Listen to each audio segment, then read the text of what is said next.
Quando se fala em reforma, qual é o nome que vem à sua mente? Provavelmente seria Martinho Lutero, certo?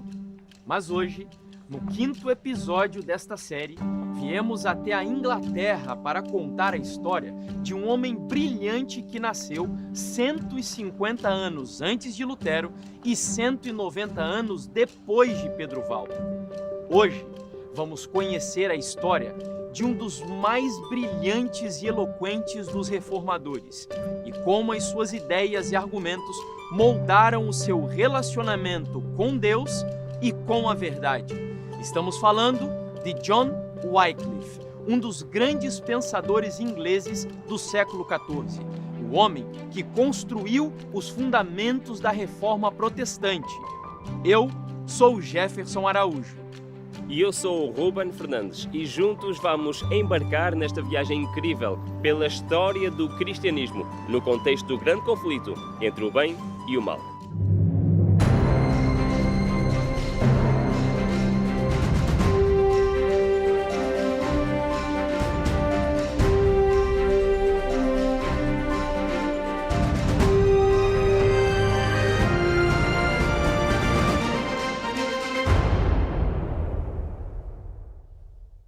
Na Inglaterra, em 1324, o povo vivia sem instrução e em extrema pobreza, totalmente dependente dos sacerdotes da Igreja para saber algo sobre a Palavra de Deus.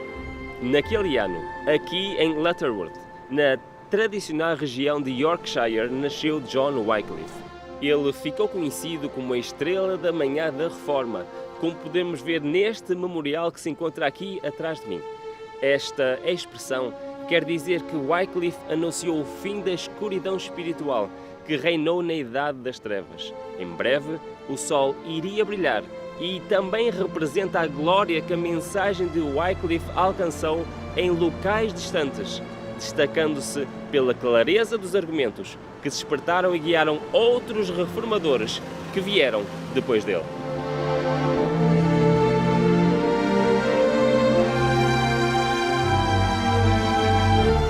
Ainda muito jovem, por volta dos 16 anos, Wycliffe veio estudar aqui em Oxford.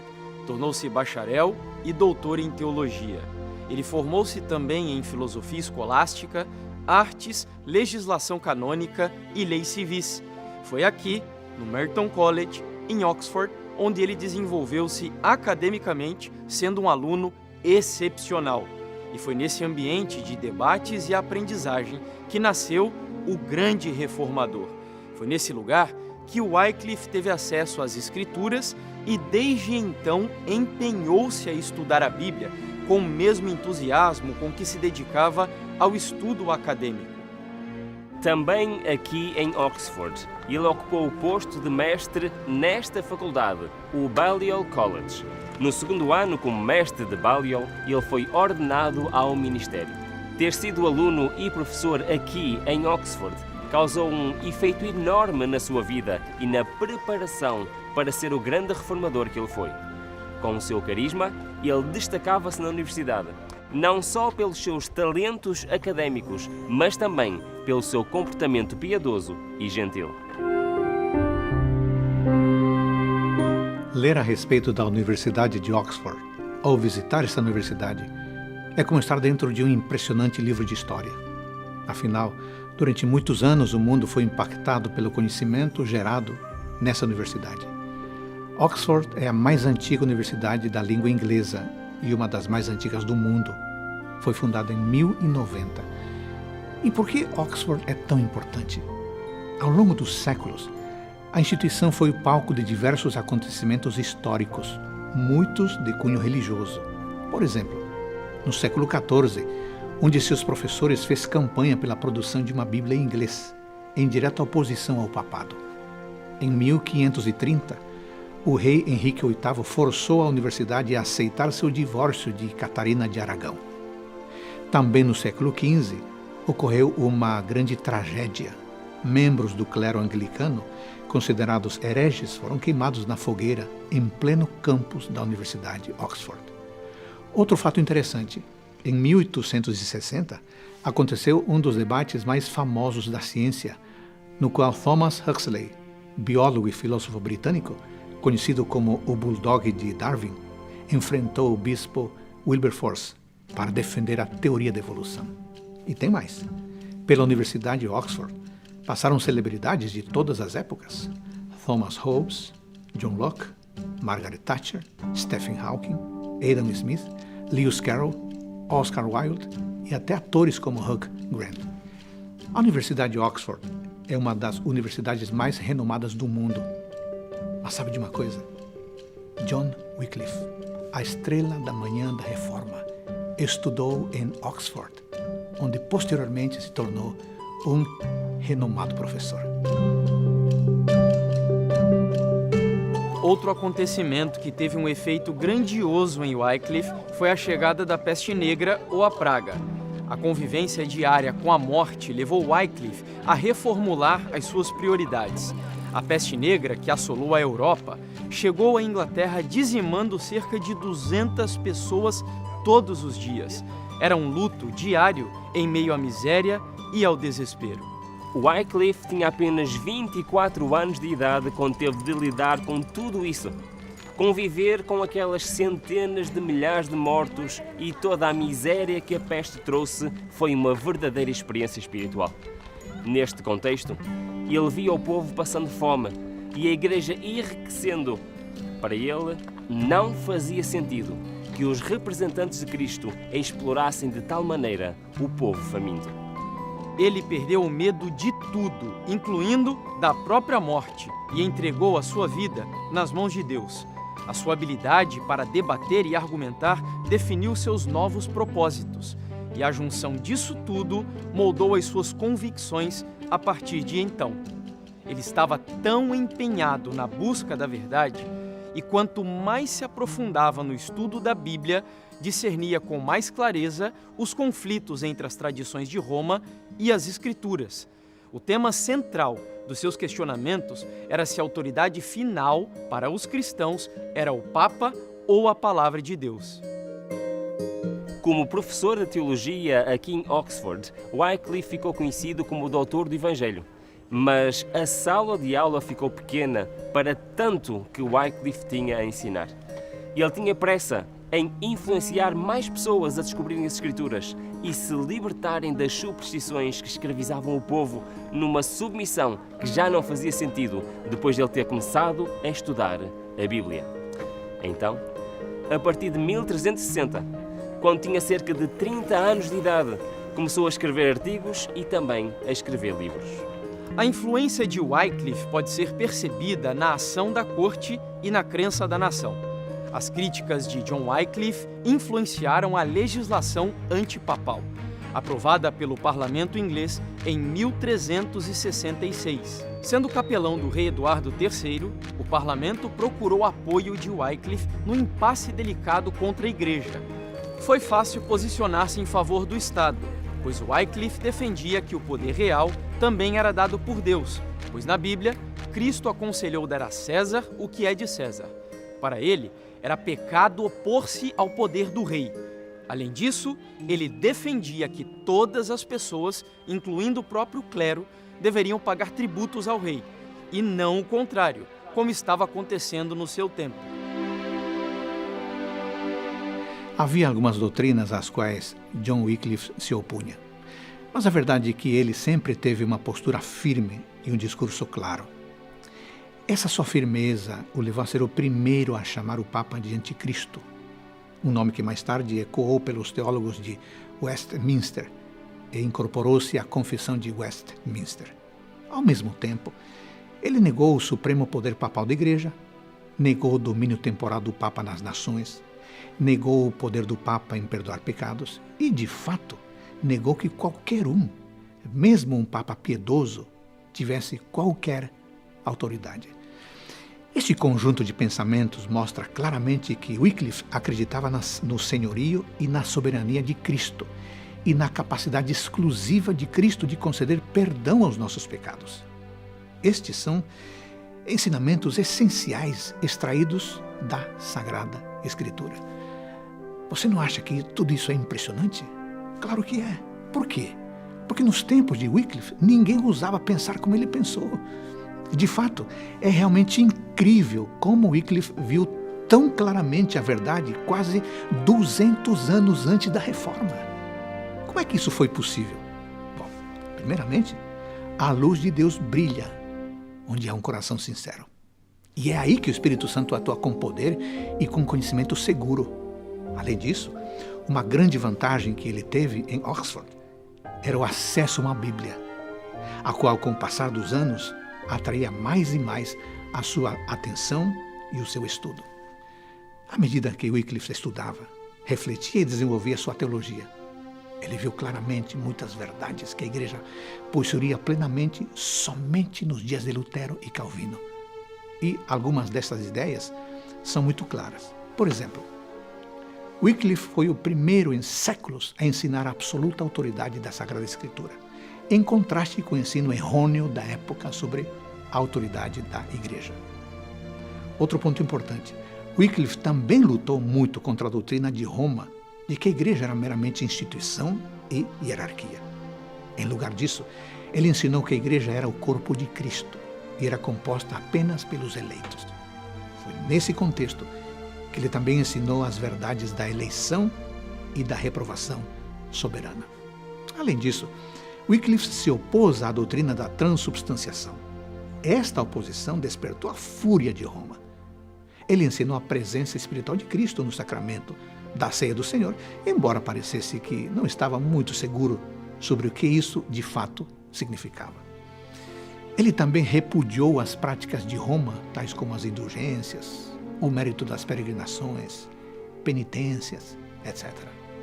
Igualmente, Wycliffe negou que a Igreja tivesse o poder de perdoar os pecados e insistiu que o perdão vem somente de Cristo, assim evocando a eficácia e a suficiência da vida, morte, ressurreição e intercessão de Jesus Cristo.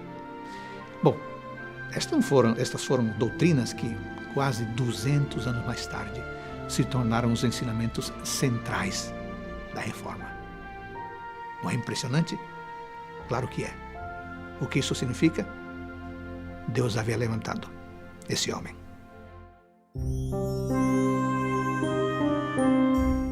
Wycliffe defendia que o Estado devia tomar posse de todas as propriedades da Igreja e de sustentar o clero.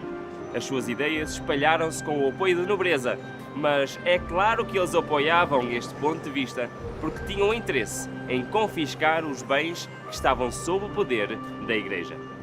Os seus manuscritos começaram uma verdadeira luta teológica entre a Igreja e John Wycliffe, mas ele tinha o apoio do Parlamento e de muitos nobres que o admiravam e respeitavam, mesmo quando o Papa enviava bulas a ordenar a sua prisão. Atrás de mim você pode ver a Catedral St. Paul. Foi aqui, no dia 19 de fevereiro de 1377, que ocorreu o tribunal contra Wycliffe. Ele teria de explanar os seus ensinamentos perante o bispo de Londres. Aqui fora, uma multidão fanática e hostil em favor de Wycliffe lotou a área gritando e protestando contra o bispo. Lá dentro, houve animosidade e até uma briga. Wycliffe aproveitou a confusão e escapou com seus amigos, sem ser julgado. Wycliffe queria reformar as doutrinas da Igreja com base na Bíblia, pois ao estudar as Escrituras, ele deparou-se com muitas tradições, muitas doutrinas, muitas práticas que não estavam na Palavra de Deus. Nesse contexto, a disputa entre os papas deixou o povo confuso, e essa confusão encontrou segurança nas palavras de Wycliffe sobre a supremacia de Cristo e sobre a supremacia da Bíblia. Enquanto a Igreja lutava pelo poder, Wycliffe desenvolveu ideias que em qualquer outra época da Idade Média teriam custado a sua vida antes de concluir a obra. Ele conseguiu reunir homens que se dispunham a expor as suas convicções e a serem mortos e queimados. Ele próprio acreditava piamente que os seus dias terminariam numa masmorra, numa das 7 colinas de Roma ou numa fogueira, aqui em Londres. Devo viver em silêncio? Nunca. Deixe que o infortúnio venha. Eu estarei aguardando, dizia ele. Foi exatamente aqui, neste edifício atrás de mim, que Wycliffe enfrentou o seu último julgamento em 1383. O discurso foi longo, gentil e bastante argumentativo em todos os pontos. Todos ouviram os argumentos de Wycliffe em silêncio. E quando ele terminou, permaneceram sem reação, como que paralisados. Todos ficaram sem palavras, ninguém disse nada. Então, Wycliffe pegou nas suas coisas e foi embora, para nunca mais voltar a esta cidade, aqui, Oxford, onde ele viveu durante 43 anos.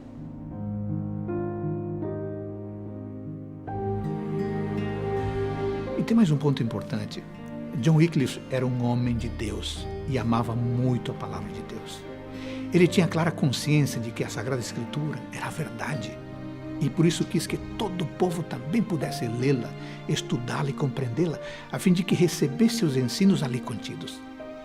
Esta foi, sem dúvida, a sua maior missão, levar a verdade do Evangelho para o povo. E nisto, ele foi um servo fiel, corajoso, que não se conformou ao sistema corrupto da época. Mas para isso, precisou pagar um alto preço. O preço que uma pessoa sempre paga quando decide ser fiel a Deus.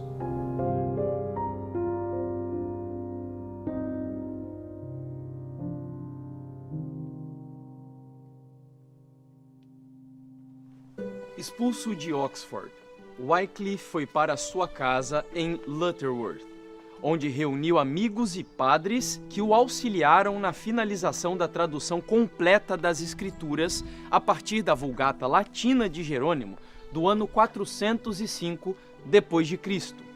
Wycliffe proclamou que a autoridade da Bíblia era maior do que a autoridade do Papa, que o Espírito Santo é o seu único intérprete e que cada homem deve estudar e aprender por si próprio. Wycliffe também treinou um corpo de pregadores itinerantes, conhecidos como lollardos. Eles eram homens simples e dedicados, viajando de pés descalços, vestidos de túnicas e levando cajados. Eles ensinavam nas praças, nas ruas das grandes cidades e até mesmo no interior. Saiu em duplas, em busca de idosos, doentes e pobres, para levar esperança. Porém, algo inesperado sobreveio ao seu grupo de pregadores. Em meados de 1381, aconteceu a revolta dos camponeses, que, entre outras coisas, reivindicavam o fim da servidão. O povo não aguentava mais passar fome e o parlamento beneficiava sempre a nobreza. Com isso, os lollardos foram responsabilizados e o rei ordenou à Universidade de Oxford que expulsasse Wycliffe e os seus seguidores. E ainda ameaçou prender quem citasse os seus ensinos em sermões ou discussões académicas. Nesse mesmo ano, antes que a tradução da Bíblia fosse concluída, um projeto de lei foi apresentado ao Parlamento para proibir a Bíblia em inglês e prender qualquer pessoa que possuísse uma cópia do livro sagrado.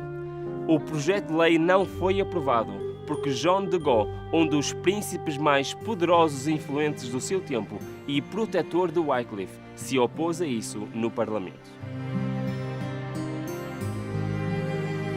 Ao falar de Wycliffe, temos que falar dos lollardos. Por consequência de suas ideias, Wycliffe foi proibido de pregar pelo arcebispo de Londres e afastado da universidade por seus colegas e líderes clérigos. Já maduro, retirou-se para Lutterworth e começou a tradução manuscrita da Bíblia, a partir do latim para o inglês. Nessa cidade, contou com a ajuda de um grupo de colaboradores, os lollardos, assim denominados pelos inimigos.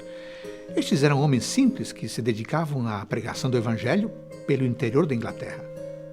Eles eram conhecidos por seus mantos vermelhos e por saírem para pregar e ensinar que Jesus é o único mediador entre os homens e Deus, não os santos.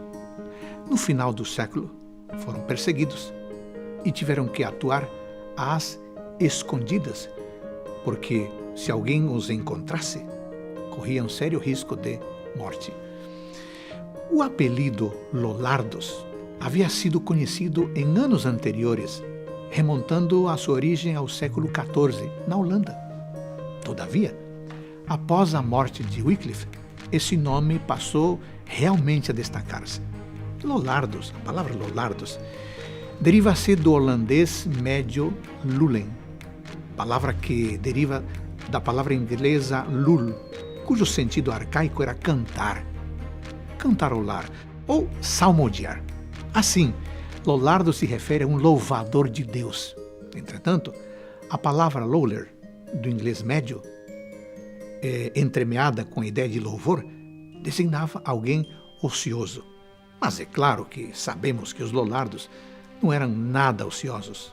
Isso é demonstrado pela sua diligente pregação da palavra de Deus em toda a Inglaterra. E sabe de uma coisa? Os pregadores Lollardos andavam, na maior parte, a pé, usando um bastão forte para dar alguma proteção e ajuda na caminhada. Restringindo-se às zonas rurais para maior segurança, quando chegavam a uma aldeia ou pequena cidade, o fidalgo ou o nobre convocava o povo para escutar, a miúde ao ar livre, em cabanas ou celeiros ou no salão de uma casa maior. Distribuía-se então um pequeno texto, um pequeno tratado e uma Bíblia, às vezes apenas 1 ou 2 livros dela. Depois de o pregador itinerante ter seguido para a próxima aldeia, esses escritos eram passados de pessoa em pessoa, sendo avidamente lidos e discutidos. Nestas reuniões, não só se lia a Bíblia, mas ensinava-se leitura, para que mais pessoas pudessem ter acesso pessoal às Escrituras. Os pregadores Lollardos eram simples e não demonstravam os requintes de raciocínio e erudição revelados nos escritos e nas falas de Wycliffe. Os Lollardos denunciavam francamente as peregrinações, as superstições, as indulgências, os santos, os sacrários e o uso de imagens. Aos poucos, certos Lollardos de destaque passaram a constatar que não podiam mais permanecer na igreja. Todavia, o domínio destes era tão grande que muitos pregadores, quando apanhados, renunciavam às suas novas crenças por medo da excomunhão. A perseguição por parte das autoridades fez com que o movimento passasse a ser oculto. Os Lollardos nos deixam uma grande lição. Como cristãos, devemos ensinar e espalhar a palavra de Deus. Haverá desafios no meio da jornada, mas o Senhor cuida de seus missionários.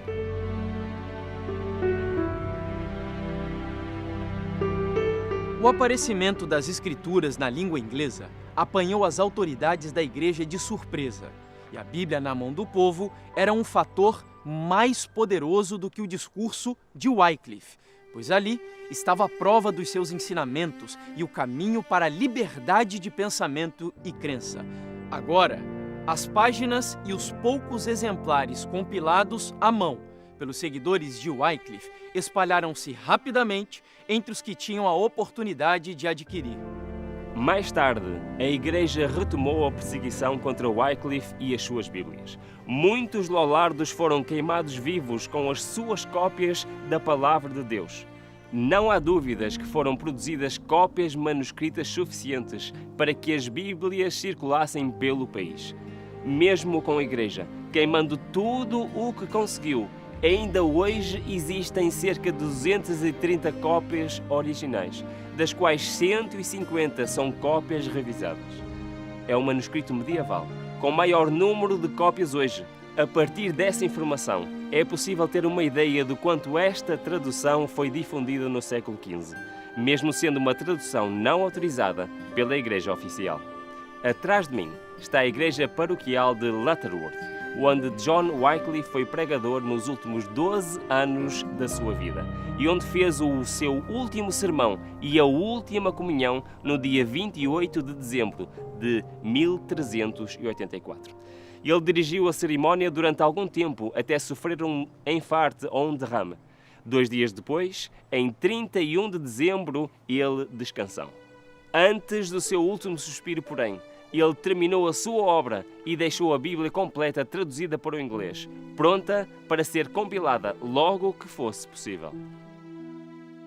Wycliffe acreditava firmemente na importância da pregação, algo que era incomum na sua época.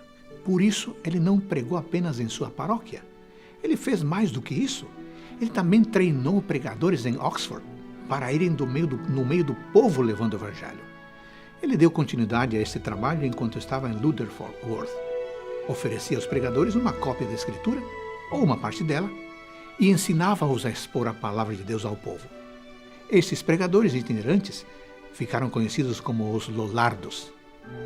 Embora eles fossem severamente perseguidos, continuaram a missão após a morte de Wycliffe e preservaram os seus ensinamentos até a Reforma, quando finalmente esta rompeu sobre a Inglaterra em meados de 1500. Sabe que poderíamos dizer então que Wycliffe foi um grande discipulador, à semelhança de Cristo e de Paulo nos tempos bíblicos.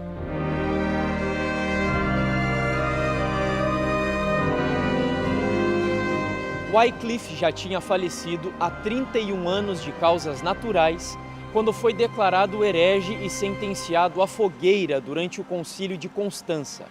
Nesse concílio, foi expedido um decreto declarando Wycliffe um herege, com a recomendação de que ele e todos os seus escritos fossem queimados, pois os mesmos continuavam a espalhar a sua mensagem e a enfraquecer a supremacia da Igreja.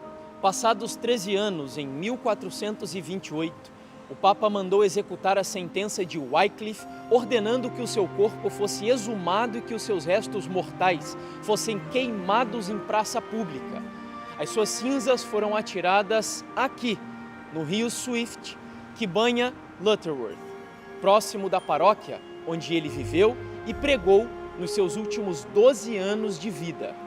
Um antigo escritor disse: esse riacho levou suas cinzas para o Avon para o Severn para os pequenos mares, e estes para o grande oceano.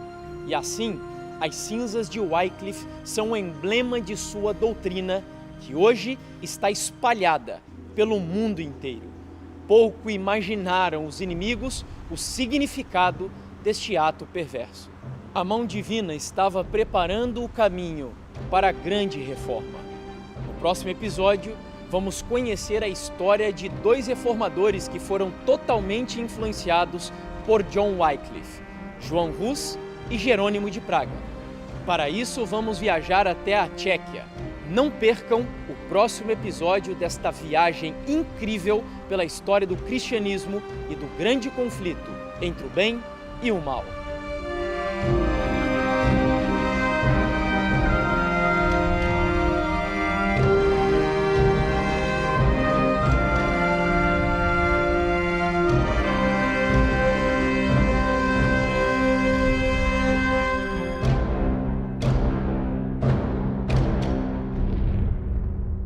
O Grande Conflito Série é uma produção original do Ministério Fé e Evidências em parceria com a TV Novo Tempo de Portugal.